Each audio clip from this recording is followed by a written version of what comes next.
नमस्कार दोस्तों, स्वागत है आपका मॉडल टेस्ट पेपर फर्स्ट के अंदर, जिसमें हम पढ़ने वाले हैं मेवाड़ रियासत से जुड़े हुए सभी महत्वपूर्ण सवाल।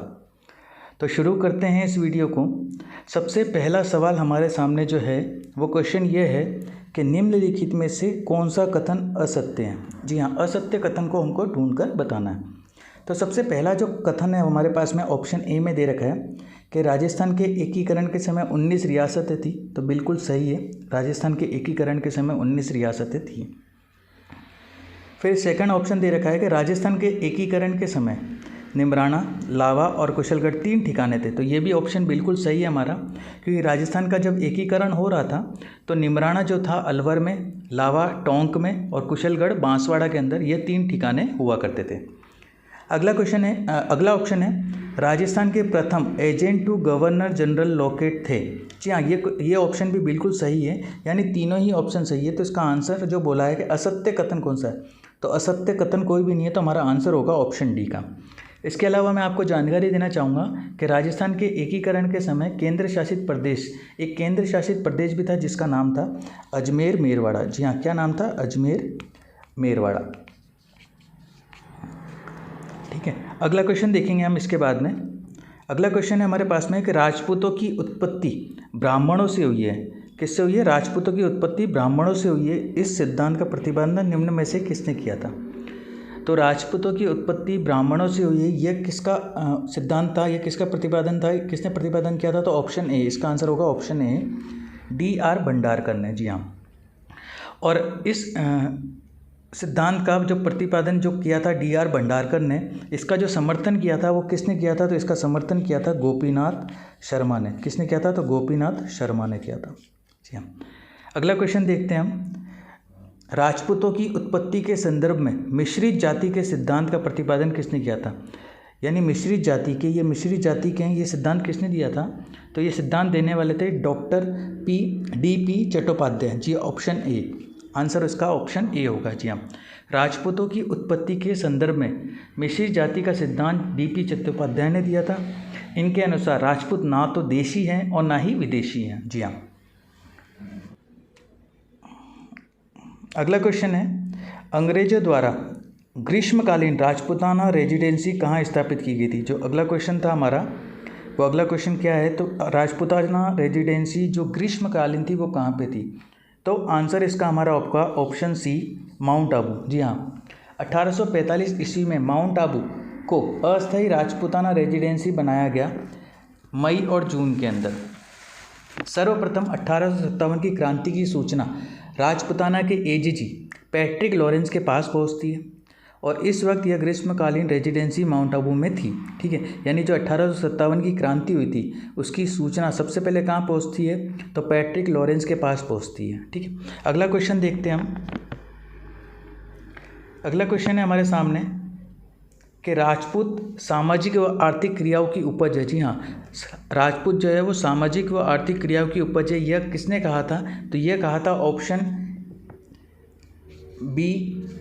B.L. चट्टोपाध्याय ने। जी हाँ, राजपूतों की उत्पत्ति के मत के संदर्भ में B.L. चट्टोपाध्याय ने यह कथन कहा था। ठीक है, अगला क्वेश्चन देखते हैं हम। राजपूतों की उत्पत्ति के संदर्भ में अग्निकुंड का सिद्धांत किसने दिया था? जी हाँ, राजपूतों की उत्पत्ति के संदर्भ में अग्निकुंड का जो सिद्धांत है वो किसने दिया था? तो इसका ऑप्शन जो है हमारा वो क्या है? तो इसका आंसर जो होगा वो हमारा आंसर होगा ऑप्शन डी। जी हाँ, क्या होगा? Option D, option D answer होगा इसका, ऑप्शन डी। राजपूतों की उत्पत्ति के संदर्भ में चंद्रबरदाई के एक ग्रंथ पृथ्वीराज रासो के अनुसार वशिष्ठ मुनि ने आबू पर्वत पर एक यज्ञ किया था, और इस यज्ञ में 4 राजपूत जातियाँ उत्पत्ति हुई थी, जिसमें प्रतिहार, परमार, सोलंकी और चौहान हुए थे। सोलंकी को हम चालुक्य भी कहते हैं और चौहान को हम चेहमान भी कहते हैं। ध्यान रखना, 4 जातियाँ उत्पत्ति हुई थी। ध्यान रखना, पहली 2 P थी, दूसरी 2 C थी, प्रतिहार, परमार और चालुक्य चौहान। प्रतिहार, परमार और चालुक्य चौहान। ठीक है, अगला क्वेश्चन देखते हैं हम। जो दृढ़ राखे धर्म को तिहि राखे करतार। जी हाँ, ये जो कहावत लिखी गई है कि जो दृढ़ राखे धर्म को ती ही राखे करतार, यह पंक्ति किस वंश के राज चिन्ह में अंकित है? तो ये आंसर इसका होगा आपके ऑप्शन बी, उदयपुर के अंदर। जी हाँ, मेवाड़ के शासकों द्वारा मुस्लिम शासकों के प्रतिरोध के कारण, यानी मेवाड़ के शासक जो थे मुस्लिम शासकों के प्रतिरोध के कारण उक्त पंक्तियाँ, यानी जो पंक्तियाँ लिखी हुई थी उनके राज चिन्ह में अंकित थी। किसके? तो उदयपुर के। ठीक है, अगला क्वेश्चन देखते हैं हम। अगला क्वेश्चन है, गुहिल वंश का आदि पुरुष किसे माना जाता है? तो गुहिल वंश का जो आदि पुरुष है वो किसे माना जाता था? वो माना जाता है गुहादित्य को। Option B. जी हाँ, गुहादित्य गुहिलोत को मेवाड़ के गुहिल वंश का आदि पुरुष माना जाता है, यानी जो गुहिल वंश था उसे गुहिलोत भी कहा जाता था। तो इसका आदि पुरुष गुहादित्य है। गुहादित्य ने 566 ईस्वी में, कब? तो 566 ईस्वी में मेवाड़ में गुहिल वंश की स्थापना की थी। ध्यान रखना, कब की थी? तो 566 ईस्वी में। और गुहिल वंश का आदि पुरुष किसे बोलते हैं? तो गुहादित्य को बोलते हैं। ध्यान रखना, ठीक है। अगला क्वेश्चन देखते हैं हम। अगला क्वेश्चन हमारे सामने आ गया है, गुहिल वंश के संदर्भ में निम्नलिखित में से असुमेलित कथन, यानी असुमेलित मतलब गलत कथन बताना आपको। तो गुहिल वंश की आराध्य देवी चारभुजा माता है। तो गुहिल वंश की आराध्य देवी चारभुजा माता है, बिल्कुल सही है।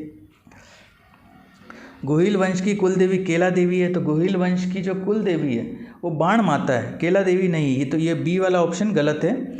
आंसर इसका हमारा होगा ऑप्शन बी कि बाण माता है। कौन सी माता है हमारी? बाण माता है। गुहिल वंश की कुल देवी बाण माता है। गुहिल वंश के आराध्य देव चारभुजा नाथ जी, सही है। गुहिल वंश के कुल देवता एकलिंगनाथ जी, बिल्कुल सही है। अगला क्वेश्चन देखते हैं हम। अगला क्वेश्चन हमारे सामने है, मेवाड़ को प्राचीन समय में किस नाम से पुकारा जाता था? तो मेवाड़ को प्राचीन समय के अंदर मेरुनाल, उद्दसर, मेदपाट और उपयोग सभी, ऑप्शन हमारे सामने ये सारे हैं कि मेवाड़ को प्राचीन समय में किस नाम से पुकारा जाता था। तो मेवाड़ को प्राचीन समय के अंदर जो पुकारा जाता था वो मेव जाति की अधिकता के कारण इसे मेदपाट भी कहा जाता था। ठीक है, भीलों का मुख्य क्षेत्र होने के कारण इसे उद्दसर भी या उदासर भी कहा जाता था। और इसके अलावा पहाड़ी क्षेत्र होने के कारण इसे मेरुनाल भी कहा जाता था। जी हाँ, यानी तीनों ही ऑप्शन बिल्कुल सही है। तो इसका आंसर होगा हमारा ऑप्शन डी, उपयुक्त सभी। अगला क्वेश्चन देखते हैं हम। मोहनोद नैन्सी ने गुहिल वंश की कितनी शाखाएं बताई है? जी हाँ, मोहनोद नैन्सी ने गुहिल वंश की कितनी शाखाएं बताई है? तो मोहनोद नैन्सी और कर्नल जेम्स टोड, मोहनोद नैन्सी और कर्नल जेम्स टोड दोनों ने ही गुहिल वंश की टोटल 24 शाखाएं बताई हैं। कितनी शाखाएं? 24 शाखाएं बताई है। अगला क्वेश्चन देखते हैं हम। अगला क्वेश्चन ये है हमारे सामने कि गोपीनाथ शर्मा के अनुसार गुहिल वंशज थे। तो गोपीनाथ शर्मा के अनुसार गुहिल वंशज किसके थे? तो ये थे ब्राह्मण के। किसके थे? ब्राह्मण के थे। गोपीनाथ शर्मा के अनुसार गुहिल गुजरात के आनंदपुर के ब्राह्मण थे। जी हाँ, कहाँ के थे? गुजरात के आनंदपुर के ब्राह्मण थे। और देवदत्त भंडारकर ने भी गुहिलों को ब्राह्मण का वंशज माना है। अगला क्वेश्चन देखते हैं हम।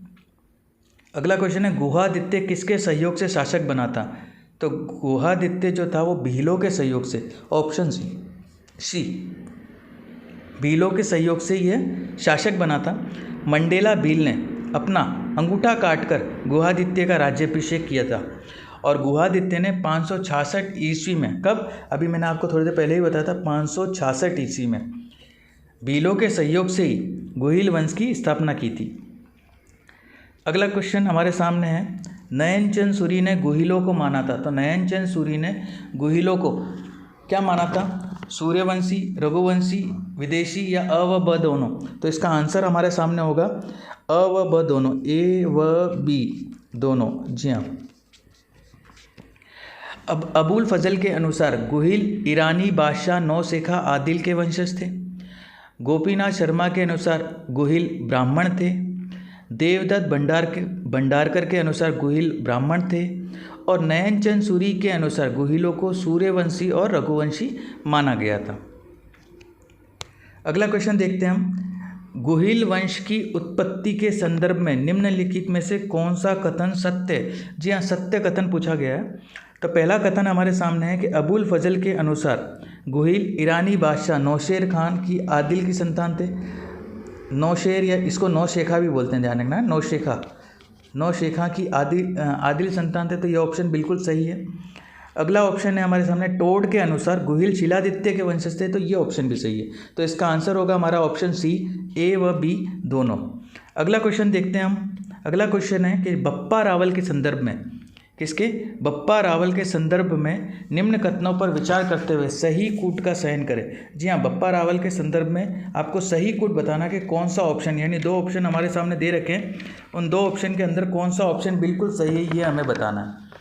तो पहला ऑप्शन, पहला कथन, कर्नल जेम्स टोड के अनुसार बप्पा रावल की मृत्यु खुरासान में हुई थी, तो ये तो बिल्कुल सही है।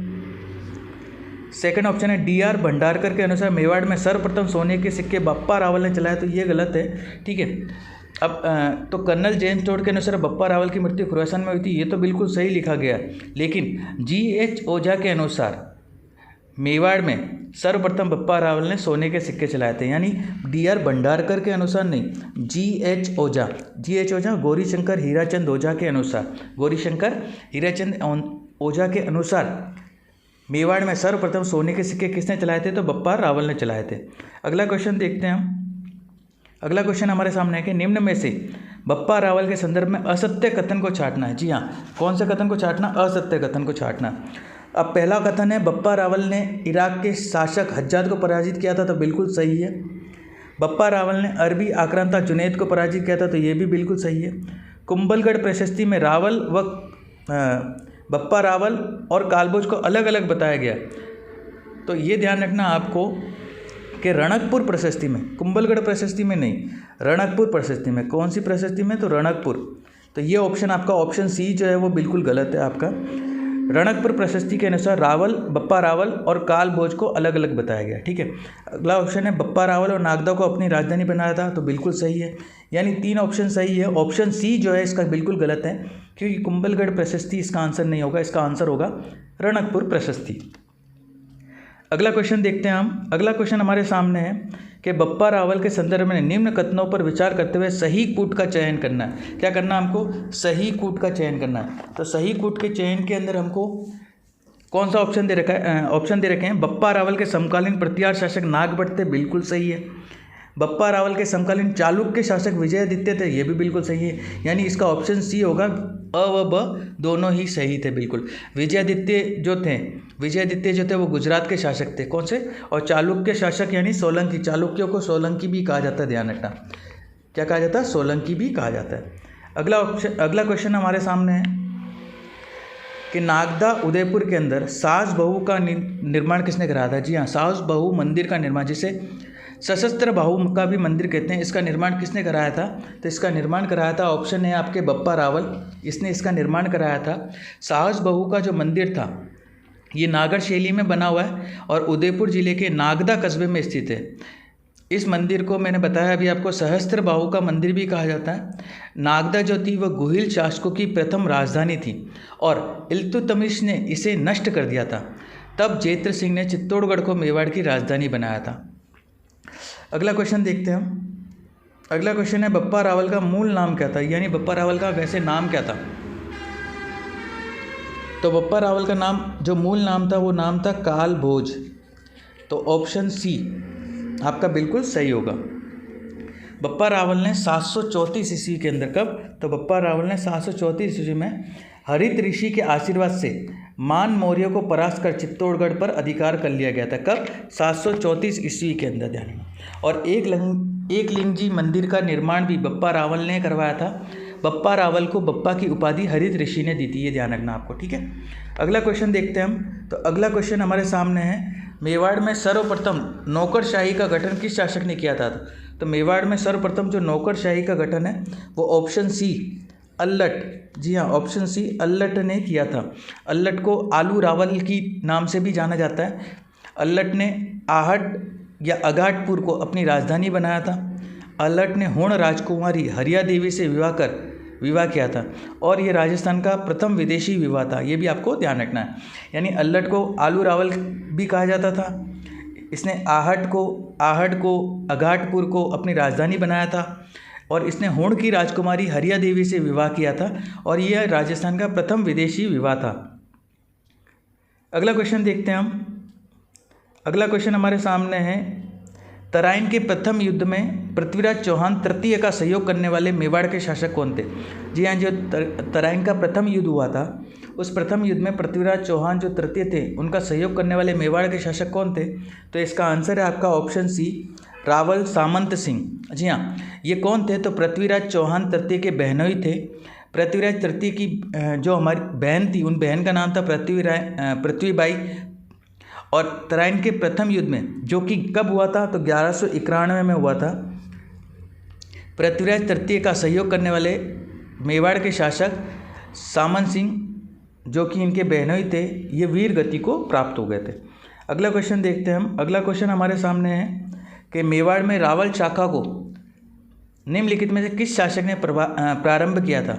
तो मेवाड़ में जो रावल शाखा है, वो किस शासक ने प्रारंभ किया था? तो इसका आंसर है हमारा option C, Chhem Singh. Option C, Chhem Singh. Mewar के शासक रण सिंह के पुत्र थे छेम सिंह जी, जिसने रावल शाखा को प्रारंभ किया था। रण सिंह के पुत्र राहप ने राणा शाखा की स्थापना की थी। जी हाँ, ये रण सिंह के दो पुत्र यानी छेम सिंह ने तो रावल शाखा शुरू करी और राहप ने राणा शाखा की स्थापना की थी। अगला क्वेश्चन हमारे सामने, अगला क्वेश्चन जो हमारे सामने है कि निम्नलिखित में से किस शासक ने सामंत सिंह को हराकर आहड़ पर अधिकार कर लिया था? तो कीर्तिपाल चौहान। जी हाँ, ऑप्शन सी हमारा, कीर्तिपाल चौहान ने सामंत सिंह को हराकर आहड़ पर अधिकार कर लिया था। जालोर के शासक थे कीर्तिपाल चौहान, जिसने मेवाड़ के शासक सामंत सिंह को हराकर आहड़ पर अधिकार कर लिया था। सामंत सिंह के छोटे भाई कुमार सिंह ने कीर्तिपाल चौहान को हराकर पुनः आहड़ को जीता था। जी हाँ, यानी पहले तो कीर्तिपाल ने सामंत सिंह को हराया, आहड़ पर अधिकार कर लिया। फिर सामंत सिंह का जो छोटा भाई था कुमार सिंह, उसने वापस कीर्तिपाल चौहान को हराया और पुनः आहड़ को जीत लिया था। अगला क्वेश्चन देखते हैं हम। अगला क्वेश्चन हमारे सामने आ चुका है, मेवाड़ के किस शासक ने चित्तौड़गढ़ को अपनी राजधानी बनाया? तो मेवाड़ के जेत्र सिंह ने। जी हाँ, किसने? ऑप्शन सी हमारा इसका सही होगा, जेत्र सिंह ने। ऑप्शन सी में जेत्र सिंह ने चित्तौड़गढ़ को अपनी राजधानी बनाया था। डॉक्टर दशरथ शर्मा के अनुसार रावल जेत्र सिंह जो था वो चित्तौड़गढ़ का प्रथम विजेता था। अगला क्वेश्चन हमारे सामने है, रावल जेत्र सिंह ने नाडोल के किस शासक को पराजित किया था? तो उदय सिंह को। ऑप्शन ए हमारा इसका आंसर हो जाएगा, उदय सिंह को रावल जेत्र सिंह ने नाडोल, जो कि नाडोल के शासक थे उदय सिंह, उनको हराकर पराजित किया था उनको। ठीक है, रावल जेत्र सिंह का जो शासनकाल था वो 1213 से लेकर 1253 तक था। जेत्र सिंह ने नाडोल के उदय सिंह को पराजित किया और उदय सिंह ने मेवाड़ के साथ मैत्रीपूर्ण संबंध स्थापित करने हेतु अपनी पुत्री रूगा देवी का विवाह जेत्र सिंह के पुत्र तेज सिंह के साथ में किया था। अगला क्वेश्चन है, भूताला का युद्ध कहाँ लड़ा गया था? तो वेरी इंपॉर्टेंट क्वेश्चन है, भूताला का युद्ध कहाँ लड़ा गया था? तो भूताला का जो युद्ध था वो कहाँ पर? तो जेत्र सिंह और इल्तुतमिश के बीच लड़ा गया था। किसके बीच? तो जेत्र सिंह और इल्तुतमिश के बीच लड़ा गया था। कब लड़ा गया था? तो 1226 ईस्वी के अंदर लड़ा गया था, जिसमें जेत्र सिंह विजेता रहे थे। कौन रहते? जेत्र सिंह विजेता रहे थे। और अगर पूछा जाए कि कब लड़ा गया था, तो ये भी ध्यान रखना 1222 से 1225 के बीच लड़ा गया था। लेकिन ये जो मत है, क्योंकि देखो मैंने अभी बताया 1226 और अब मैं बोल रहा हूँ 1222, तो ये जो मत था, ये मत किसका था? ये मत था हमारे गोपीनाथ शर्मा का। किसका था? गोपीनाथ शर्मा का। अगला क्वेश्चन देखते हैं हम, जेत्र सिंह ने सल्तनत कालीन किस शासक को शरण दी थी? तो जलालुद्दीन खिलजी को। जी हाँ, ऑप्शन सी जलालुद्दीन खिलजी को 1248 ईस्वी के अंदर। कब? 1248 ईस्वी के अंदर शरण दी थी, ये ध्यान रखना। ठीक है, अगला क्वेश्चन देखते हैं हम। निम्नलिखित में रावल तेज सिंह की उपाधि है। जी हाँ, रावल तेज सिंह को कौन कौन सी उपाधि थी? तो रावल तेज सिंह को ध्यान रखना, महाराजा धीराज भी कहा जाता था और परम भट्टारक भी कहा जाता था। इसका आंसर होगा ऑप्शन डी, ए व बी दोनों। रावल तेज सिंह का जो काल था वो काल कौन सा था? तो 1253 ईस्वी से लेकर 1273 ईस्वी तक का। ठीक है, इन्हीं के काल में मेवाड़ का प्रथम चित्रित ग्रंथ श्रावक प्रतिक्रमण चूर्णी का चित्रण कमल चंद्र नामक चित्रकार द्वारा किया गया था। ध्यान रखना कि मेवाड़ के ये जो शासक थे रावल तेज सिंह, इन्हीं के काल के अंदर प्रथम चित्रित ग्रंथ था श्रावक प्रतिक्रमण चूर्णी, उसका चित्रण किया गया था। किसके द्वारा किया गया था? तो कमल चंद्र के द्वारा किया गया था। ठीक है, इसके अलावा इनकी और कुछ भी उपाधियाँ थी। इनकी उपाधियों के अंदर महाराजा धीराज, परमेश्वर, परम भट्टारक, उमापतिवार और लब्ध प्रौढ़ प्रताप भी इन्हें कहा जाता था। अगला क्वेश्चन देखते हैं हम। अगला क्वेश्चन हमारे सामने है कि रावल समर सिंह के संदर्भ में सत्य कथन का चयन करना है। तो सत्य कथन को जीव हत्या पर प्रतिबंध लगाने वाला प्रथम शासक रावल समर सिंह था। तो बिल्कुल सही है, ऑप्शन ए बिल्कुल सही है। समर सिंह का समकालीन दिल्ली का शासक इल्तुतमिश था जी, नहीं, बिल्कुल गलत है। कौन थे? तो दो थे, जलालुद्दीन खिलजी और अलाउद्दीन खिलजी। जी हाँ, जलालुद्दीन खिलजी जो थे 1290 से लेकर 96 के बीच में, और अलाउद्दीन खिलजी 1296 से लेकर 1316 के बीच में समकालीन थे। तो इसका आंसर होगा हमारा केवल ए, यानी एक ही ऑप्शन सही था। ठीक है, ये क्वेश्चन कुछ देखे हमने मेवाड़ रियासत से, जो पार्ट 1 के अंदर देखे, हम पार्ट 2 इसके बाद में देखेंगे। ये बहुत ही इंपॉर्टेंट क्वेश्चन है, जो एग्जाम के दृष्टिकोण से, आपके एग्जाम में पूछे जाने वाले क्वेश्चन से। आशा करता हूँ आपको पसंद आया होगा। अगर वीडियो पसंद आया हो तो लाइक, शेयर और सब्सक्राइब जरूर करें, और अगला वीडियो देखने के लिए बेल आइकन को भी प्रेस करें। धन्यवाद।